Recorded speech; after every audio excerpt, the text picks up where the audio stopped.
Jace Marlowe had stopped believing that luck existed 3 days ago. When the shuttle crashed into the ash fields of Veridan, the world below had looked quiet from orbit, a gray-green sphere wrapped in clouds and thin silver storms, but from the ground it felt like a grave left open to the sky. Broken black towers stood in the distance, like teeth, and the wind carried a faint metallic smell that made every breath feel sharp. Inside his chest, he had survived the crash, but the rest of his team had not. The wreck still burned, bird behind him sending a thin line of taut.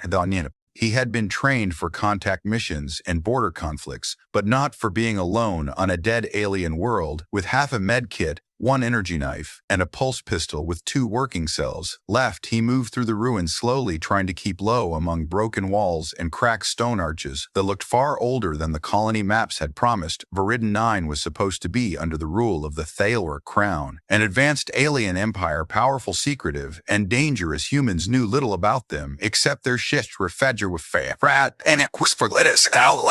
By nightfall, Jace found shelter inside a collapsed hall whose roof had fallen in long-ago moonlight, spilled through the gaps, and painted the stone floor in pale silver bars.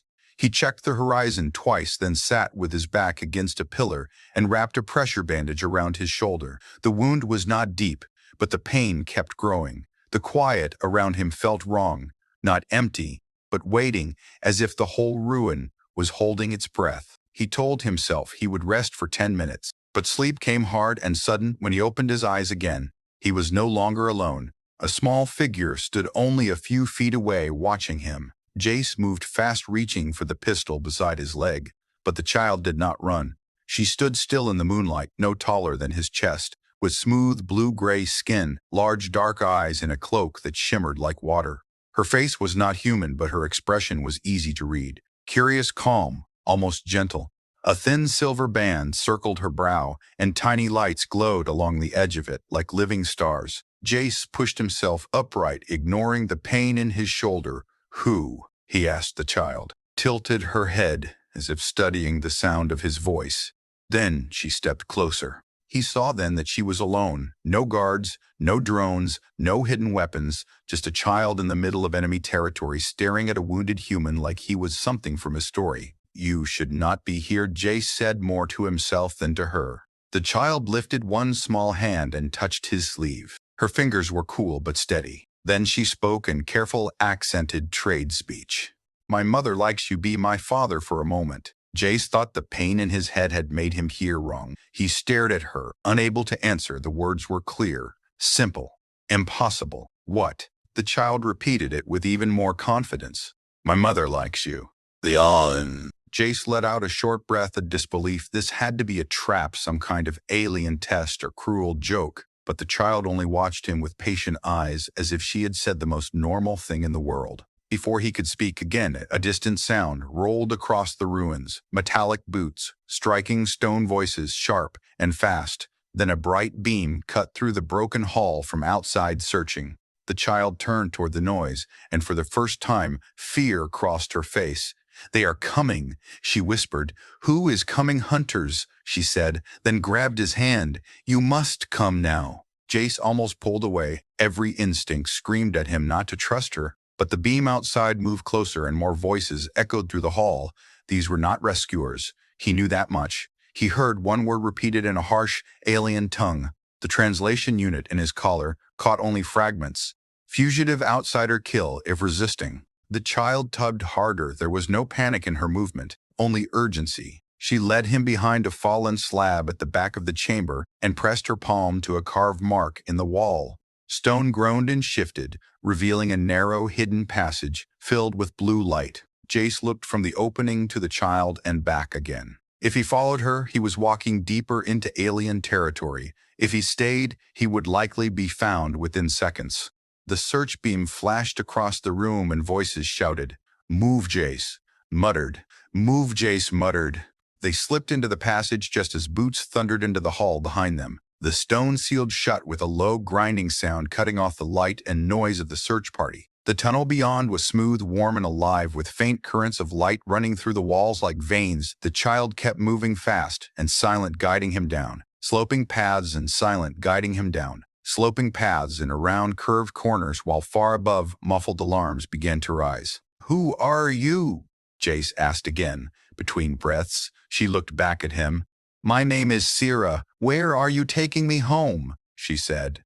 That answer made him stop for half a second, but she pulled him on before he could argue. The tunnel opened at last into a chamber filled with hanging crystals and soft white mist. Beyond it stood a round doorway, and through it Jace saw a city spread beneath the night sky, towers of black glass rising above pools of silver water bridges glowing with flowing lines of light, and ships drifting silently between spires like ghosts. It was beautiful and terrifying and very much alive. In the distance, at the center of it all, stood a palace built into the side of a mountain, its walls shaped from dark metal and pale stone, as though the world itself had lifted up a crown. Jace stared at it, and then at the child. You live there? Sira nodded. Yes. His stomach tightened. Who is your mother? Sira seemed surprised that he still had to ask.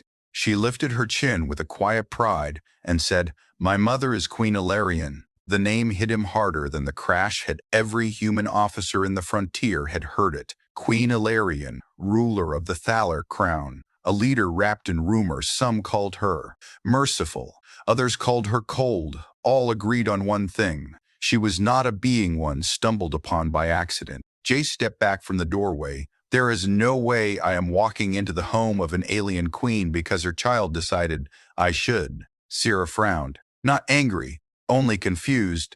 But you must.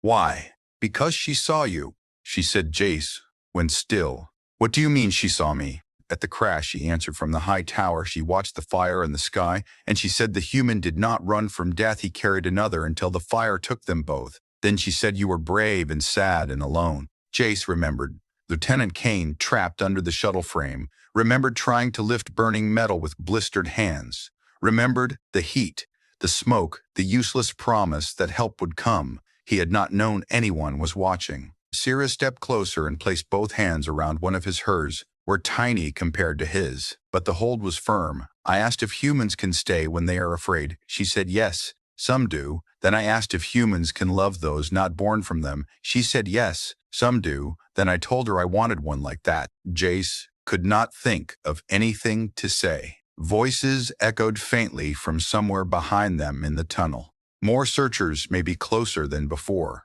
Sira looked back toward the sound and then up at him. Please, she said very softly. If they find you first, others will take you from us. From us. The words unsettled him more than the request itself. He should have refused. He knew that later he would remember this moment and wonder if his whole life bent here on a single tired choice.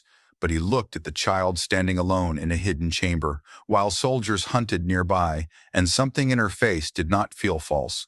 It felt lonely. All right, he said, at last, one step at a time. Sira smiled, then a real bright smile that made her look younger and stranger all at once. She led him through the doorway and into the night garden paths that curved toward the palace above, while in the distant city, bells began to ring. Jace Marlowe had survived a crash on an enemy world, but as he followed the alien child toward the heart of the Thaler Empire, he felt something colder than fear settle in his bones. He had the terrible feeling that survival was no longer the question.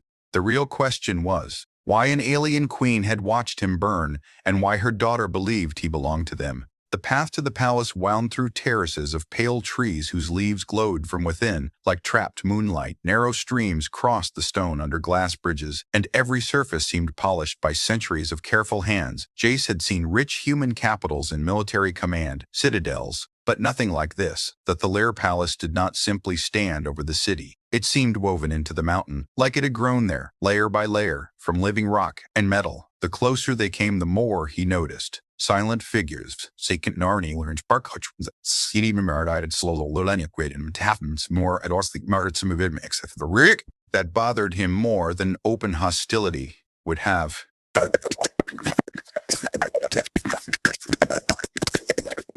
Sira led him through a side gate formed by two curved pillars covered in old carving stars, seas, beasts with wings and crowns, and children holding hands, with shapes that looked half like Thaler and half like myths inside the gate. The air turned warmer and carried the scent of rain and some sweet flower he did not know. Servants in pale robes crossed long halls lined with black glass walls and glowing pools, but each one lowered their head when Sira passed as if her small size changed nothing. Jace leaned closer to her as they walked. Your guards are either very calm or very confident. They know you are mine. Sira said that was not a comforting answer. She brought him into a circular chamber where light fell from above through a dome of crystal. The room had no furniture except a single low table at the center holding a silver bowl and folded cloths. There she motioned for him to sit. When he hesitated, she frowned again in that serious way of hers. You are bleeding. I noticed then. Sit. Jace lowered himself onto the edge of a curbed stone bench and kept one hand near his pistol, though he knew it would do little good here. Sira disappeared through an inner door and returned with a small metal case. She opened it and removed a strip of glowing gel and a sealing patch, clearly medical supplies, likely far better than what he had left. Where did you get that? He asked. My room. She said you keep advanced trauma care in your room. She shrugged. I keep useful things. Despite himself, Jace almost smiled. She was strange even by human child standards.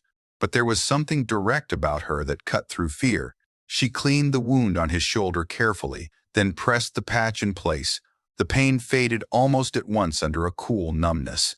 Thank you, he said. Sira nodded, as though this was obvious. Then she sat across from him with her hands folded and studied him again. You look less broken now. Before she could answer, the chamber doors opened. Every muscle in Jace's body tightened. Queen Ilarian entered without escort. Yet somehow the room felt more guarded the moment she crossed the threshold. She was taller than any human woman he had met, with long dark silver hair, braided over one shoulder, and eyes the color of deep water. Her gown flowed like liquid shadow touched with faint light along the edges, and a narrow crown of pale metal rested above her brow.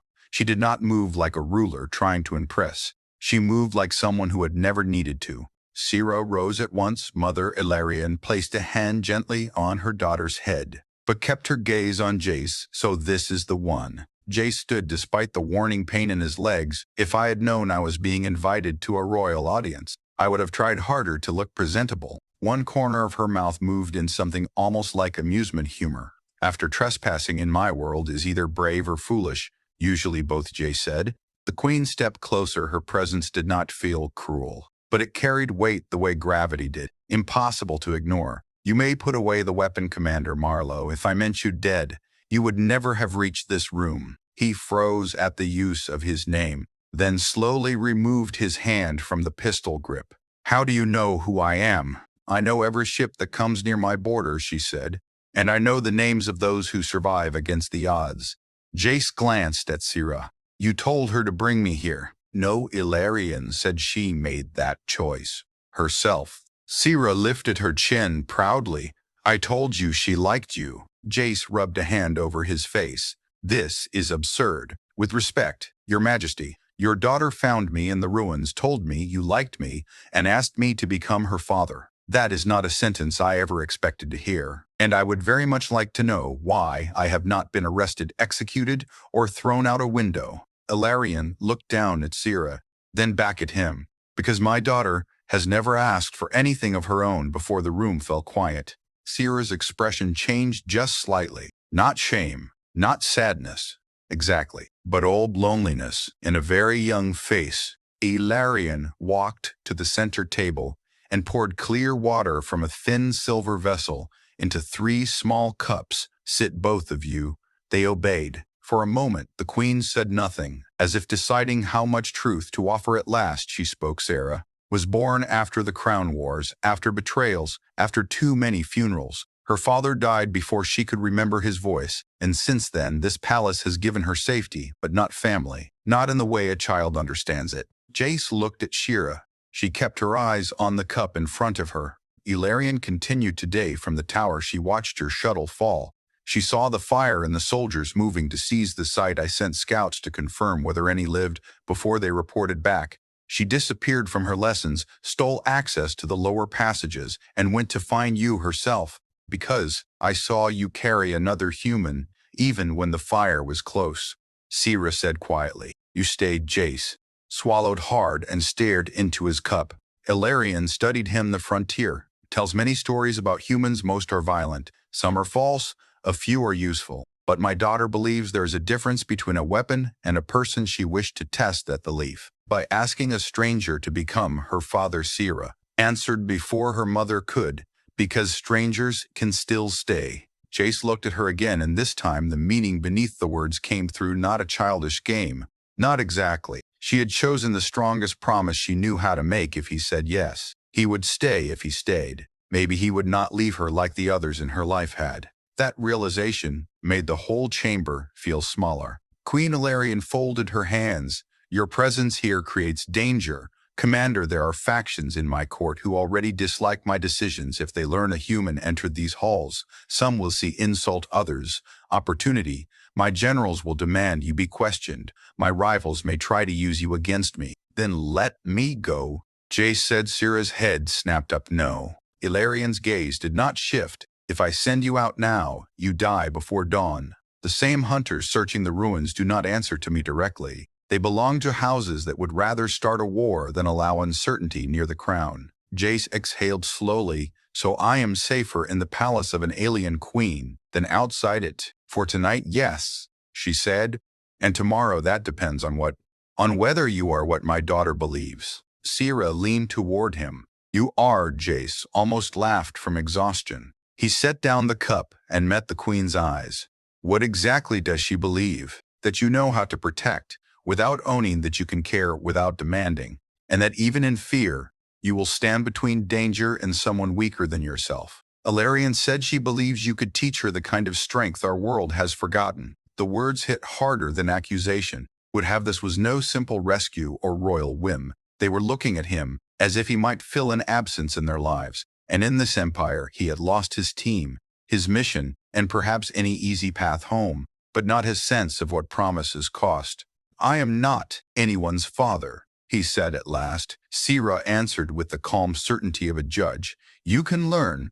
Ilarion did not smile yet. Warmth touched her voice slightly. Perhaps you all will. Before Jace could reply, alarms burst through, the quiet, low, resonant tones followed by running footsteps in the corridor. The chamber doors slid open, and an armored officer dropped to one knee. Your Majesty, the Eastern Watch reports House of the Rock patrols moving toward the lower palace. They demand the surrender of the human survivor. Ilarion rose in one smooth motion, on whose authority they claim ancient law and protection of the crown bloodline. Sira moved instantly to Jace's side. Gripping his hand again, her face had gone pale beneath the blue-gray of her skin. The officer looked up only long enough to deliver the rest. There is more, my queen. Someone within the lower staff opened the outer gate for them. Betrayal from inside. Ilarion's eyes hardened into something cold enough to stop the room's breath-take. My daughter to the inner wing, she said to the officer. Then to Jace, stay with her if you value your life. Jace stood. So did Sira. No, I. Stay with him, Sira said fiercely. The queen stepped close to them both, and for the first time Jace saw not a ruler but a mother balancing power against fear. Listen carefully. She said to him, they are not coming for you alone. They are coming because my daughter chose you, and because if they can take you from her, they can teach her that trust is weakness. I will not allow that. She touched Sira's cheek with surprising gentleness. Irel, yo. Jace thought of fire, smoke, broken metal, and promises that had failed once already. Then he looked at the child clinging to his hand. Yes, good, Ilarion replied, because tonight the palace learns whether a human stranger can become something more dangerous than an enemy, something my daughter refuses to lose.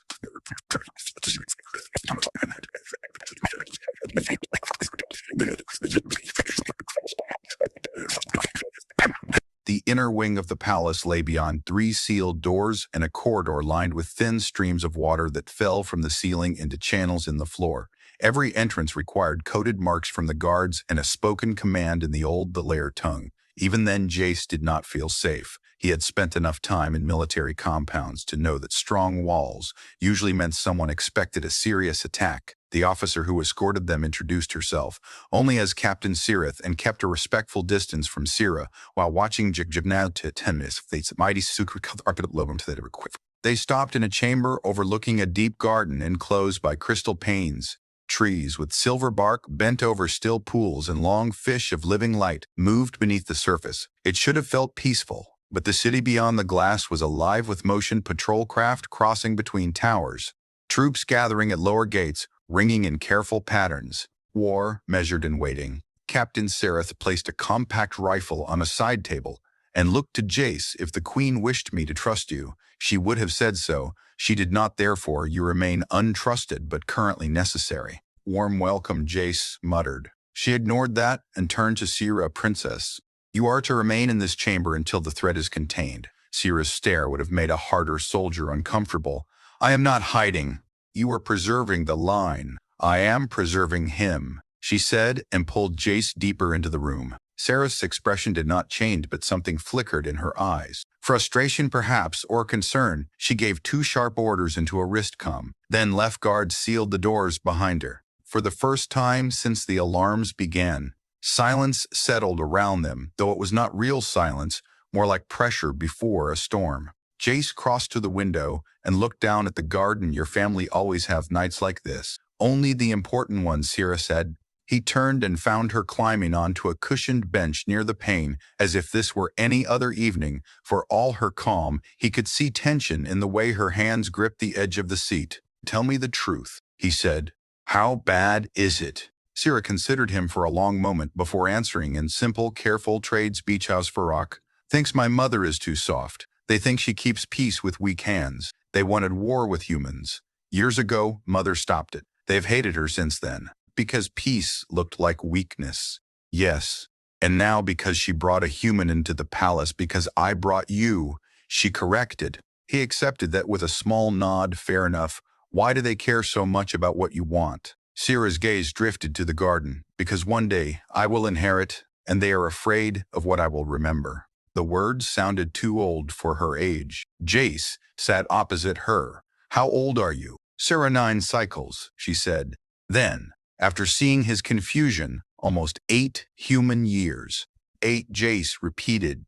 You are 8 years old, and you walked alone through hunting teams and hidden tunnels to find a crashed pilot. You looked more lost than dangerous, she said. He laughed once despite himself, then winced when his ribs protested. That faded quickly when he noticed a framed image on the far shelf. It showed Sira much younger, beside Queen Ilarion, and a tall male Thalair in ceremonial armor. His face stern but kind, one hand resting lightly on the child's shoulder. Your father Sira followed his gaze. Yes, King Varen. What happened to him? She was quiet long enough that Jace regretted asking. Then she answered without looking away from the image. He died. When I was 1, his ship burned above the ice sea after a council meeting. Mother says the enemy admitted nothing and every house mourned loudly, but not all grief is true. Assassination, Jace said softly. She looked back at him. You know this word too well. The room darkened slightly as clouds moved over the moon above the crystal ceiling. Small lamps embedded in the walls brightened in response. Jace felt the long, tired ache in his bones and knew sleep would not come even if safety did. He needed information answers, a shape to the trap closing around him. Why did your mother tell them to bring me here instead of locking me away? He asked. Sira slipped down from the bench and walked to the shelf, taking the framed image in both hands. She brought it back and sat again. She says the Thalair's strength is old, like stone, but stones sink if they never learn to float. I did not understand this, so she told me stories of humans. She said humans bend and do not break.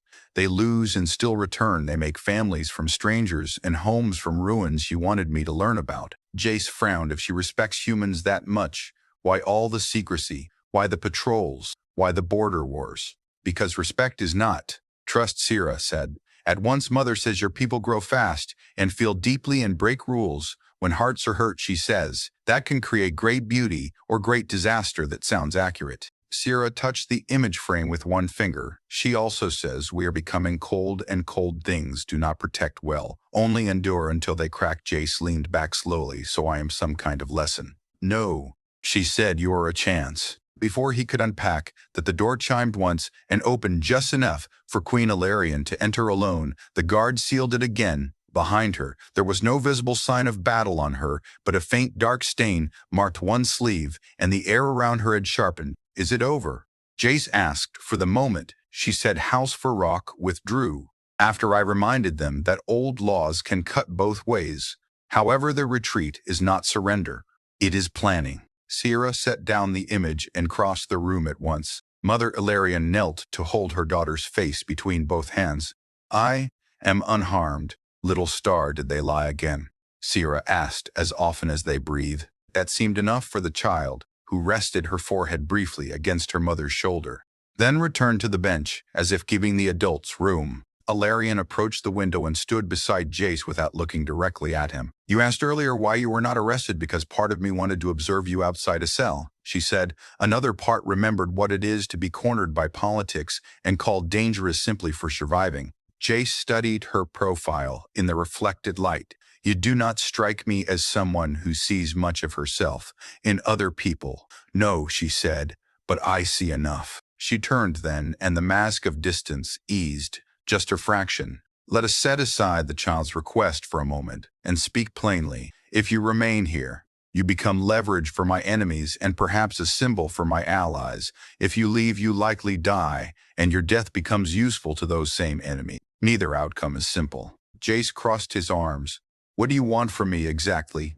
Ilarian answered with a directness that surprised him. "I want my daughter to grow under more than fear, protocol, and Thalara pride. I want her to know the kind of courage that carries someone from a burning ship. Even when doing so changes nothing, I want her to see that family can be chosen and that strength may stand open-handed rather than closed in a fist." "You are describing a philosophy, not a job, perhaps," she said, "but in courts like mine, philosophy often decides who lives long enough to keep their job." He looked at Sierra. She was watching them both with huge, unblinking eyes. "And what do you want from me, personally?" he asked. Ilarian took a long breath that seemed to cost more than any royal command. "I want to know whether trusting you would be my greatest mistake or the first right decision I have made in years." There it was, the hidden plan. Not romance, not madness, not some fairy tale arrangement. She was trying to build a bridge between grief and power, using the most unstable material possible, a stranded human and a lonely child, and perhaps her own hope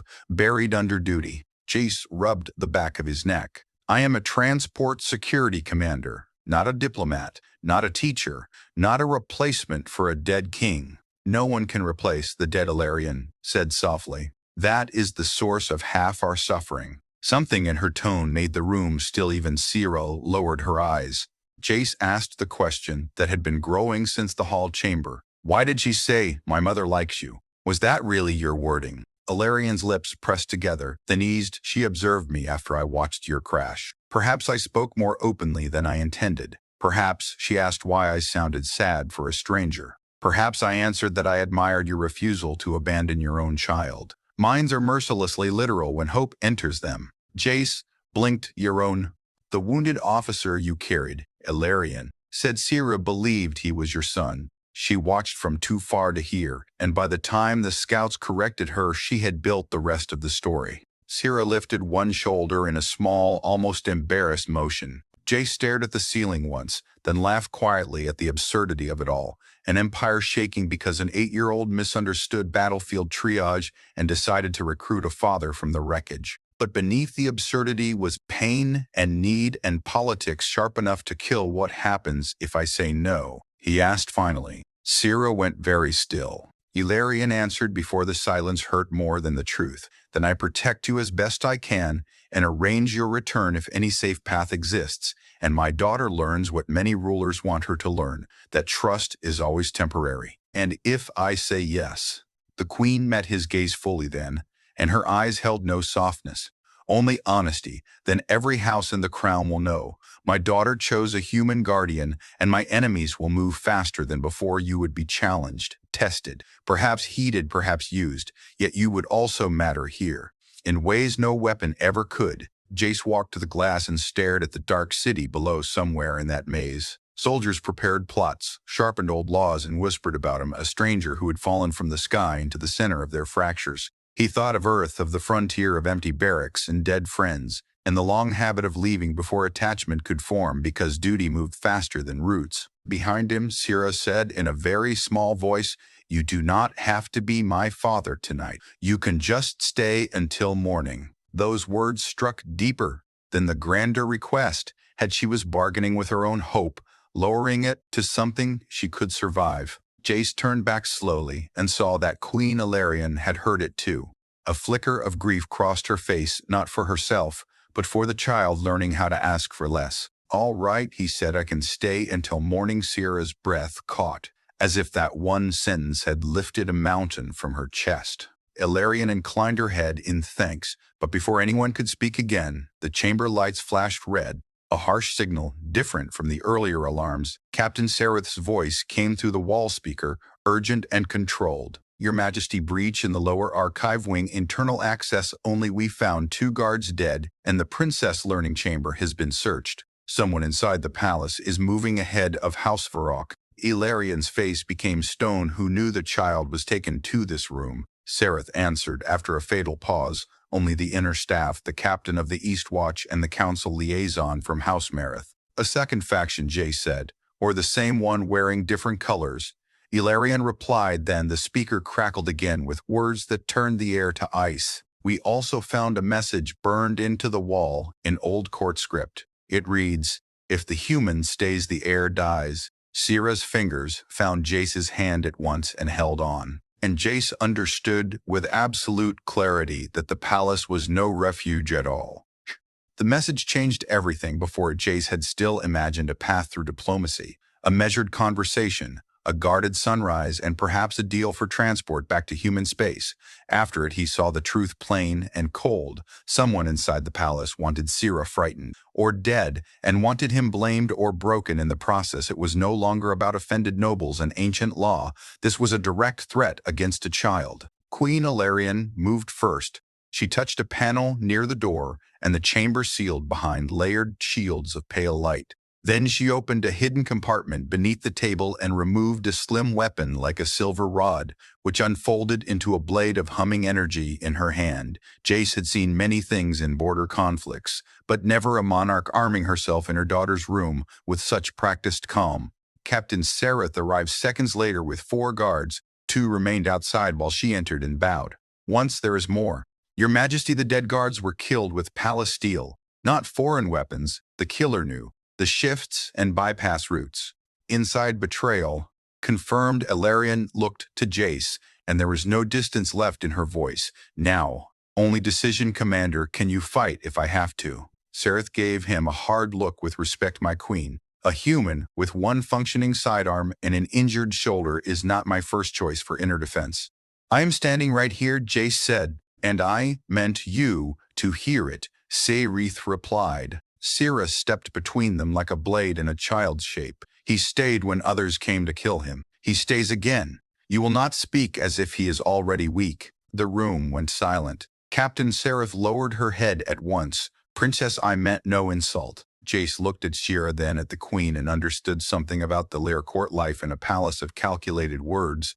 The child's blunt loyalty was more disruptive than a weapon. Ilarion made her choice. "We move her now, not through the main spine, through the memory vault passage." Sereth hesitated. "That route ends near the old council heart. Precisely. If our enemy expects us to run upward, we go inward." Jace frowned. "Inward toward what?" "Toward the oldest locked core of the palace." Ilarion said, "Few still know how to enter it. Fewer know how to leave. There are defensible chambers and direct signal access to my loyal fleets if necessary." Sarah took Jace's hand as if the matter were settled. "He comes," Sereth began to object, then stopped. When the queen raised a finger, "He comes." They moved quickly. Sereth armed Jace with a compact pulse carbine from one of the spare guards after checking the settings twice. "Do not fire through crystal walls. Do not fire near the princess, and if you panic, warn me first." "Sweet of you to trust me." "I do not," she said, "but I trust her judgment enough to stay offended later." A hidden panel in the garden wall opened onto a descending corridor older than the rest of the palace. The smooth black surfaces here gave way to carved stone marked by symbols. Jace did not know the air was cooler and stiller, like being inside a buried temple. Lamps awakened as they passed, each one lighting only after Sierra stepped near it. "Why is it responding to her?" he whispered. Bloodline lock, Sereth answered. Sarah glanced back at him, and in the dim blue light her face looked even younger than before. Are you afraid? Yes, he said honestly. Good, she replied. Mother says honest fear makes better choices than proud, calm Ilarion almost smiled at that. But the expression vanished when faint footsteps echoed somewhere above them. Not their own, too many too fast. Sereth signaled halt, then sent one guard back up the side junction to check the sound. He never returned. Instead, a shot cracked through the corridor and sparks burst from the wall where his head had been down. Sereth shouted. Everyone dropped as more fire sliced through the junction, bright white pulses that shattered stone and filled the air with dust. Jace rolled behind a support arch with Sira shielded against his chest, while Ilarion and the guards returned fire, disciplined short bursts. Not panic shooting, whoever attacked them knew the angles and kept low. Internal units, Sereth snapped through clenched teeth. They know the route. Jace leaned just enough to glimpse armored figures advancing to the smoke. Their plates bore no house colors, only plain dark metal, which made them more dangerous, not less hired or deniable, or both. How many, he asked. Enough, Sereth said. Oh. One guard fell with a cry, the other dragged him back while blood darkened the floor. Ilarion stepped forward. Instead of retreating, her energy blade flashing to deflect a close shot. Then she drove the humming edge through the weapon of the first attacker who rushed the corner. The strike was fast, clean, merciless. Jace understood. Then why frontier myths treated her like a storm wrapped in silk. But there were more. A grenade-shaped charge bounced down the corridor and lodged against the far wall. Sereth saw it first. Thou! She threw herself over the wounded guard as the blast went off. With a deep, hard thump of force, the corridor bucked, dust rained from the ceiling, and Jace felt Shard strike his back while shielding Sarah with his body. The child did not scream. She held onto him and waited for the shaking to stop. Move, Ilarion ordered now. They ran through smoke and broken light deeper into the old passage. A side door, half hidden behind roots of mineral growth, opened at Sira's touch and sealed again behind them, cutting off the attackers. For the moment, beyond it lay a narrow bridge over a vast dark chamber full of suspended metal rings, some ancient machine or ceremonial hall lost below the palace. The sound of pursuit became a muted thunder behind stone. Sereth checked the wounded guard, then shook her head once. No time. The dying guard caught the queen's sleeve. Go, my queen. Ilarion placed her hand over his for the space of a breath, then rose and went on. There was grief in it, but no room for pause. Rulers and soldiers shared that cruelty halfway across the bridge. Sira stopped. Jace nearly collided with her. What is it? She was staring at the far end where a lone figure had stepped from the shadows. A woman in court robes, dark green with silver seams, no armor, no helmet, only a slim pistol held low at her side. Her face was elegant, sharp, and very calm. Counselor Marith Ilarion said. The woman inclined her head as if meeting in a garden rather than inside an ambush tunnel. Your Majesty, Princess Commander, how fortunate that our paths converge, you. Threaten my child. I warned you, Marith corrected. You keep inviting danger into the line and call it vision. Sereth raised her rifle, but Marith laughed softly and tapped a control at her wrist. 3 points of red light appeared on the bridge beneath them, shaped charges fixed to the support rails. Do not, she said, unless you wish this conversation to become shorter for all of us. Jace's grip tightened on the carbine. There were no good angles, no good outcomes. Ilarion stepped forward. A fraction. You align with Varrock now. I align with the future, Marith said. And the future cannot survive your experiments with human sentiment. Frontier myths and chosen family. The houses already whisper that you weaken the crown by mourning in public and sparing enemies who should fear us. Then your daughter drags a human into the palace, and suddenly the old blood looks uncertain. Sira moved closer to Jace, her fingers cold around his hand. Ilarion's voice turned very quiet. You murdered my guards for politics. I would spare the child, Marith said. I would even spare the human if he leaves now and never returns. But the bond must be cut before it becomes symbols, spread faster than fleets. Jace realized then what truly frightened them. Not him, not even peace, but example. If the heir to the Thaler crown chose trust across species, then old divisions could be questioned, and those who fed on fear would lose power. Sira spoke before anyone else, her voice small but steady. You are afraid of me. Meredith's expression changed just slightly. Sorrow or irritation, perhaps. I am afraid for what you would become. I would become kinder, Sira said. That answer seemed to hit harder than accusation. Meredith lifted the pistol then, and aimed not at Ilarion, but at Jace. Leave, and this ends. Jace heard Sereth. Inhale heard the low hum of the charges, armed under the bridge, saw Ilarion measuring impossible odds and knew there would be no clever solution, not in time. He crouched, so he was level with Sira. Listen to me. Whatever happens, you stay behind your mother and do not run unless she tells you are you leaving, she whispered. He looked at the child, who had crossed ruins for him, and lowered her hope to one night, just to keep him near. No, he said, I am standing. Then he rose and stepped in front of her. Meredith's eyes narrowed. You would die for a child not your own.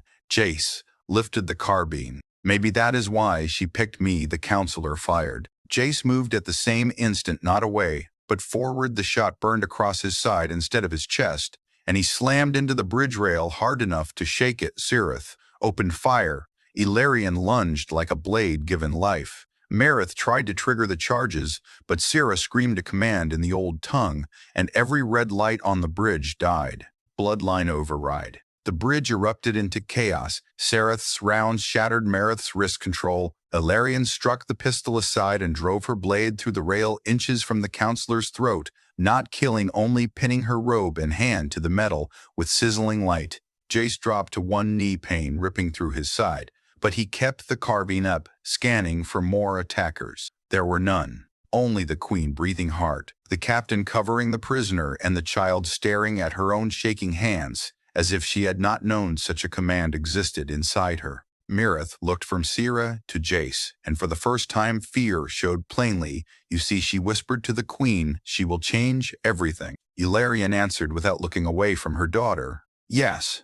Then she pulled the blade free, and turned to Jace, who was pressing one hand against the new wound. You are hit, still standing, he said. Sira ran to him at once, tears bright in her eyes but her voice firm. I told them, Jace managed a pained smile. Yes, princess, you did. She threw her arms around him carefully as if afraid he might vanish, and in that moment on a narrow bridge above an ancient chamber with enemies still somewhere, in the dark Jace understood that the line had already been crossed. Whether he wanted it or not, he was no longer merely protecting the queen's daughter. He was becoming someone she believed would never leave. They reached the old council heart just before dawn, though dawn could only be guessed by the faint paling of the sky beyond the narrow windows cut high into the stone. The chamber was buried deep within the mountain and older than the palace around it. A circular room with step platforms, a central table of black crystal, and 7 empty thrones placed around the edge like silent judges from another age. The air held a strange hum, as though the walls remembered voices long after those voices had died. Captain Sereth locked the outer gates, and finally allowed herself a full breath. Meredith is secured in the lower vault, and the bridge route collapsed behind us. If Ferox still pursues, they will need time. How much time? Jace asked, while one of the remaining guards sealed the burn across his side with field foam. Not enough. If the palace command network remains compromised, Sereth replied. Queen Ilarion stood at the crystal table and activated a circular display of floating symbols, fleet positions, house banners, security routes. All of it shifted too fast for Jace to read. But he saw red marks multiplying through the lower palace and understood the pattern. The attackers had never meant only to seize him. They were probing for loyal gaps, measuring reaction times, perhaps even testing how far the queen would bend to protect her daughter. Sira sat beside Jace on the lowest step, refusing to leave his side. Her eyes looked heavy with exhaustion, but she fought sleep, as if closing them would make everything worse. Every now and then, she touched his sleeve or wrist lightly, like she needed proof he was still there. You should rest, he told her. You were shot. But me now, Purdue. He laughed once and immediately regretted it when pain flared through his side. She noticed and frowned. Do not make your body angry. That is excellent advice. I wish you had given me before I ran toward a gun. I did not know you were going to do that. Neither did I for the first time since the night began. Sira smiled a little, but it faded quickly when Queen Ilarion called her name. Little star, come here. Sira obeyed reluctantly after making Jace promise not to bleed more while she was gone. Ilarion knelt before her daughter near the table and spoke too softly for him to hear at first.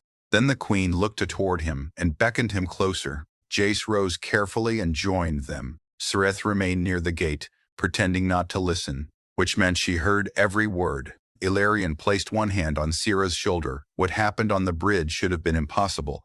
The bloodline override is not taught until later years, yet you spoke it correctly. Sira lowered her eyes. I heard father use it once. In a memory lesson, once I remembered. Ilarion's expression shifted through pride, fear, and something else, grief, perhaps at how quickly the child had been forced to grow. You saved us, she said softly. Sira glanced toward Jace. I saved him, and the rest of us with him. The queen stood and faced Jace. Fully I owe you truth, now more than before. House Mirith and House Varrock were not acting alone. I have just confirmed signals moving from the outer fleet as well. If this becomes open rebellion, they will claim I endangered the crown by bringing a human into sacred halls and by allowing my daughter to form attachment beyond our law. Jace folded his arms. So I am the excuse, not the cause. Yes, Ilarion said, and because you are the excuse, they will try to kill you in a way that looks necessary. Sereth stepped closer. They will also try to separate the princess from you. Before doing so, symbols matter less if broken in private. Sira's chin lifted. Then they will fail.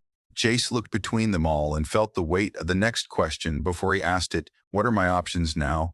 Really not polite options, real ones. Ilarion did not hesitate. Leave through the old sea tunnel with an escort before the fleet ring closes and perhaps reach a neutral outpost in 2 days, or remain here and stand publicly at my side when the council convenes at first light. If you do that, there is no return to anonymity. Your face will belong to every Thaler house and likely every human intelligence file within a week. Sereth added dryly, and you may die during the meeting encouraging room you have here. I prefer clarity, the captain said. Jace looked at Sira. She stared back with too much hope. For someone trying to hide it, he turned away and walked to the high window from there. He could see a slice of the city far below, lights moving across bridges. Emergency craft rising from lower towers. The Empire was waking into crisis, and somehow he had become part of its center. He thought of his own life before the crash, of long patrol routes and empty quarters of duty completed, but not loved, of promises kept mostly because there had never been anyone close enough to break him. If he failed, he had always told himself the distance was safer. Now an alien child had cut through that lie in a single night behind him. Sira spoke to the room. Not just him. If he leaves because of me, I will know. Ilarion closed her eyes briefly. Little star. I will know, Sira repeated, and next time I will ask for less again, until one day I ask for nothing. The words struck like a blade. Even Sirith looked away. Jace turned back slowly. Do children in this palace always argue like philosophers? Only the royal one, Sereth muttered. Jace crouched in front of Sira so they were eye to eye. Listen to me. None of this is your fault. Not the attack, not the houses, not the war. They were already broken before I fell out of the sky. Her voice was very small. But if you leave, they win. Yes, he said. And if I stay, they may still try to win another way. She searched his face, then asked the real question. Do you want to stay? No one in the room moved. Jace answered with painful honesty. Part of me wants the first ship home, a closed door and a long sleep.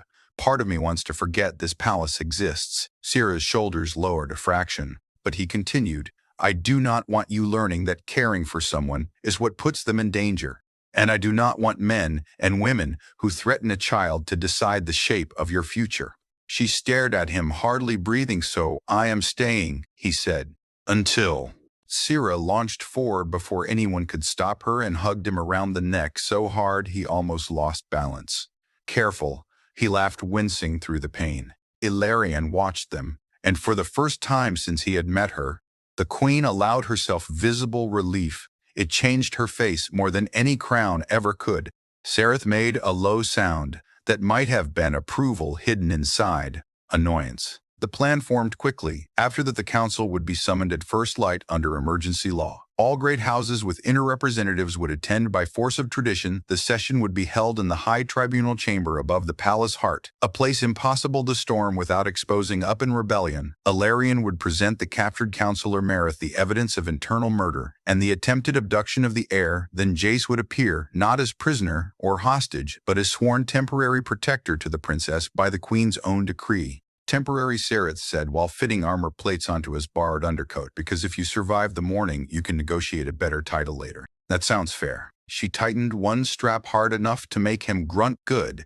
If you are in pain, then do. Sira insisted on helping and handed him each piece with solemn concentration. When she gave him the final shoulder clasp, she paused. You do not have to say father in front of them if you do not want. The softness of that offer nearly undid him. He placed his hand gently over hers. Thank you. Mother says titles can be heavy. She said she is right. Then after a silence, Sira added, but I still want it someday. Jace could think of no safe answer, so he gave the honest one. I know. A horn sounded through the chamber, long and deep, the summons to council. Sareth checked the doorway. Route is clear for now. Outer guards doubled in her galleries, sealed. Any shot taken inside that hall will begin civil war in the open. Ilarion lifted her head, then let them see who chooses that path. They moved upward through a final hidden stair, emerging behind the tribunal dais as servants and guards snapped to attention. The high chamber beyond was immense, a vaulted hall of black stone and white fire with banners of the great houses hanging from ribs in the ceiling. Rows of council seats rose in circles around the central floor, already filling with nobles, officers, and advisors, robed in color and steel. Murmurs spread the instant Ilarion appeared, then sharpened into a wave of astonishment when Sira stepped beside her, holding Jace's his hand. He felt every eye in the hall turn toward him. Curiosity, hatred, disbelief, calculation. Some looked as if they had seen a wild beast enter a temple. Others looked afraid of what it meant that the queen allowed it.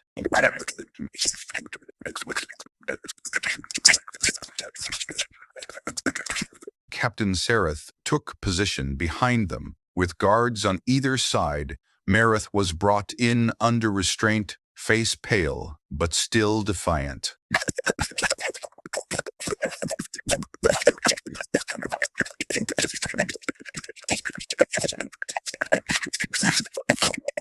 Queen Ilarion's voice carried effortlessly across the chamber. By law and blood, I open emergency council this night. My daughter was threatened, my guards were murdered, and treason walked beneath this roof masked as duty. Let all who claim love of the crown now explain what they have done to it. A storm of voices began at once. Accusations, demands, outrage, denials. Varrock delegates shouting about contamination of sacred law. Mareth calling this theater and manipulation. One elder lord demanding the human be surrendered immediately. Through all of it, Sira did not release Jace's hand. Then one tall Varrock commander rose from the second ring and pointed directly at him. There stands the infection, a frontier animal brought into our heart by a grieving queen and an untrained heir. If he remains among us, then tradition is already dead. The hall fell into taut silence, waiting for Ilarion's response. But before the queen could speak, Jace stepped forward. Captain Sareth swore under her breath. Sira tightened her grip, but let him go. He stood alone on the central floor beneath 1,000 hostile eyes and heard his own pulse like drums in his ears. He had no perfect speech, no royal training, only truth stripped down by fear and exhaustion. I did not ask to come here. He said, I crashed on your world, I lost my people, and expected to die in your ruins. Your princess found me first, not your soldiers, not your council. She found me. And while armed adults plotted what my existence could mean, an 8-year-old child worried whether I would stay if she was afraid. Murmurs rippled through the chamber. He kept going because once begun he could not stop. You call me infection because that is easier than saying what you fear. You fear her choice. You fear that if your future queen can care for someone outside your blood, then all the walls you built to keep power simple may start to crack. The Varrock commander's face darkened. You dare lecture us in our own hall? Yes, Jay said, because someone should, and because the only beings who tried to kill me this night were not human. The chamber erupted, and in the rising roar, Jace understood that whatever came next There would be no quiet way out. He had chosen his side in front of an empire. The tribunal chamber trembled with voices, nobles shouting over one another, guards shifting hands toward holstered weapons, advisors sending frantic messages through hidden wrist links above them. The banners of the great houses hung still and regal, while everything beneath them moved toward chaos. Jace remained on the central floor, breathing hard from pain and adrenaline. His words had landed where he wanted and where he feared most. Old wounds split open in public, never closed neatly. Queen Ilarion raised one hand and the chamber sound dampeners answered at once, dropping a field of low silence over the hall. Not enough to mute speech, only enough to kill the disorder. Speak one at a time or leave without tongues, she said, and because she said it in the tone of a ruler, who had buried patience and sharpened what remained, the hall obeyed. The Varrock commander resumed with effort. Then hear mine. First, Your Majesty, the human admits the corruption himself. He has attached the princess to his survival, and now insults this council in your service. Remove him, and much of tonight's poison ends here. Captain Sereth took half a step forward, but Ilarion stopped her with the slightest motion. No, let the poison show its color. One of the elder matrons from House Salrin rose more slowly than the rest, silver-robed and bent with age, but still commanding attention. The evidence of murder and internal breach is not disputed. Yet some among us speak only of the human. Why is that? She asked, perhaps because dead guards and threatened heirs are harder to excuse than foreign blood in a royal room. That shifted the chamber more than Jace expected. Several lords who had been silent now looked sharply toward Mareth in the Varrock seats. Power moved in layers here. Not every house wanted the same outcome. Some merely waited to see which way fear would flow. Ilarion gestured, and the central display above the floor awakened scenes captured from corridor sensors, the dead guards, the bridge ambush, the burned message on the wall. If the human stays, the heir dies. Then Mareth under restraint, at the collapsed bridge, pale and cornered, a deep murmur spread through the rings. Counselor Mareth lifted her chin. These images show urgency, not context. You would condemn a house on the testimony of wounded staff and a child's emotional disorder. Sira stiffened beside the throne dais, but did not speak yet. Ilarion's gaze turned cold enough to frost glass. Call my daughter disordered again, and you will finish this session from the floor. Mareth held silence. Then, unexpectedly, Sira stepped forward from her mother's side. She was small against the height of the chamber, smaller still against the banners and armored guards. Yet when she spoke, the dampened acoustics carried every word. I asked for him, she said. All eyes moved to her. I asked for him because he stayed with someone who was dying when he could have run. She continued, I asked because no one in this palace speaks simply, unless they forget. I am there. I asked because too many adults say, protect the line when they mean protect their place near it. A few counselors looked down at that. Sarah went on and her voice shook only once. You all keep saying human as if it is the most dangerous thing in this room. But the danger came from here, from those who know our halls and wore our colors and called fear wisdom. Jace felt something twist in his chest. Pride, maybe sorrow, maybe both. The Varrock commander answered with tight control. Princess, you are young. You cannot yet understand what symbols do to nations. Sira looked directly at him, maybe because adults keep using symbols instead of truth. Even some of the guards hid reactions at that. Queen Ilarion stood now and came to the front edge of the dais. Tonight my daughter was hunted because she chose trust. Openly, she said some among you hoped that by severing that choice you could preserve the old order. I tell you now, the old order gave me a dead husband, a frightened child, and houses bold enough to murder under sacred roofs. If that is stability, then it has already failed. The words landed with force because they were not politics alone. They were grief made public, and impossible to dismiss. House Salrin's matron spoke again. Ilo, exactly do you propose, Your Majesty? Ilarion answered without hesitation. Jace Marlowe will remain under crown protection as sworn guardian to the heir until the investigation is complete. House Mareth is stripped of inner access pending trial, and House Varrock commanders are confined to barracks until their communications are examined. Any house resisting this in deed or signal declares itself outside the peace of the crown. Gasps sharp, and immediate, full sanction short of civil war. The Varrock commander surged to his feet. That is tyranny clothed, as Morning Sereth's hand went to her weapon, then froze as another voice cut across the hall. Enough. The speaker was one of the fleet admirals seated high in the third ring, an older Thalir male with scars across one temple and the stillness of someone who commanded ships larger than cities. I received unauthorized movement orders from Varrock-aligned frigates less than an hour ago, he said to the chamber. If the Queen had not intercepted them, they would now be tightening a weapons ring above this city. Either someone here intended panic or intended leverage against the throne. I care little, which both are rot. That changed the air completely. Military confirmation, where rumor had stood before, no one could dismiss it as a grieving queen's invention. Ilelng. The Varrock commander looked suddenly less certain. We prepared only in case the human extraction failed and frontier forces approached. Jace laughed once, bitter and clear. A frontier rescue team is not flying through your defense grid in the next 5 minutes. The chamber almost smiled at that, though no one dared call it humor. Mirith saw the balance shifting and played her last card. She looked straight at Jace. If you care for the child at all human, then leave you or the match in dry grass. No rebellion forms around her if you vanish by your own choice. For a single moment the hall held still around that offer because it was the sharpest one yet. It put nobility on retreat. Abandon the bond to save the kingdom. Classic court logic. Jace turned toward Syrah. She did not plead this time. That hurt. More than pleading would have. Her face was very quiet, as if she had prepared herself for the answer, whatever it was. He remembered the ruins, her small, cool hand, the lower request.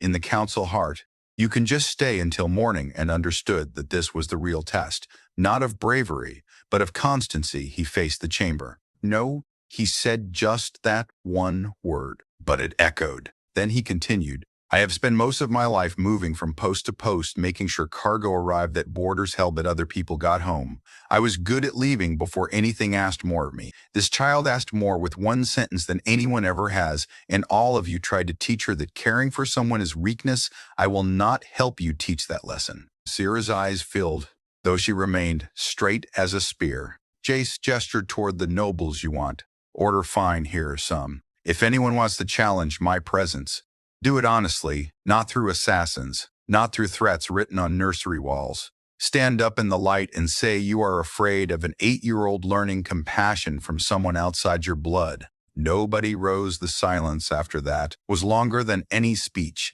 At last the matron of House Solaran stood and bowed to the Queen House. Solaran recognizes the emergency decree and the temporary guardianship pending lawful review. Another voice followed, then another. Smaller houses first, then military blocks, then 2 trade circles. Within seconds, the chamber was no longer unified against Delarian. It was splitting around survival and legitimacy, and neither Mirith nor Varrock had enough of either to hold the center. The Varrock commander reached for his sidearm in a final desperate motion, perhaps to threaten, perhaps to force martyrdom. No one ever knew, because Captain Sereth moved faster. Her shot struck his wrist. The weapon spun away and 3 guards were on him before it hit the floor. Civil war did not begin. It ended before anyone brave enough to start it found support. What followed was swift, almost brutal in its efficiency. Mirith and her allies were removed under armed escort. Varrock delegates were detained. Communications seized. Fleet codes locked by Abral authority one by one. The great houses made their calculations and chose order over uncertainty. As dawn broke across the high windows, the Emergency Council voted to empower the Queen's inquiry and affirm the protective status of the heir and her chosen guardian. Chosen guardian. The phrase sounded strange in Jace's ears, but no stranger than anything else about the night. Hours later, when the chamber had emptied and only the first gold of morning touched the banners, Queen Ilarion stood alone near the high window, looking out over a city, slowly settling back into breath. Jace approached carefully, his side bandaged fresh, his borrowed armor finally removed. Is it over? He asked. For today, she said. Which in palaces is the closest thing to over? He stood beside her for a moment in companionable exhaustion. Below them bells rang, not alarm now, but announcement to the city that the crown still held you, could still leave when routes reopen. Alarian said, I know, would you? He looked through the glass at terraces where guards were already changing shifts, at gardens silver with dawn, at workers and servants and patrol craft and all the ordinary life that had nearly been shaped by fear, if not for one stubborn child. I do not know yet, he answered honestly. The queen accepted that, then turned to face him fully. You stood when leaving would have been easier. I will not forget it, nor will she. Before he could reply, small footsteps raced across the hall. Sira came to the side door in a simple light tunic hair. Unbound, no crown, no ceremony, only a child who had finally slept for perhaps an hour. She ran straight to Jace and stopped just before colliding with his injuries. Are you still here?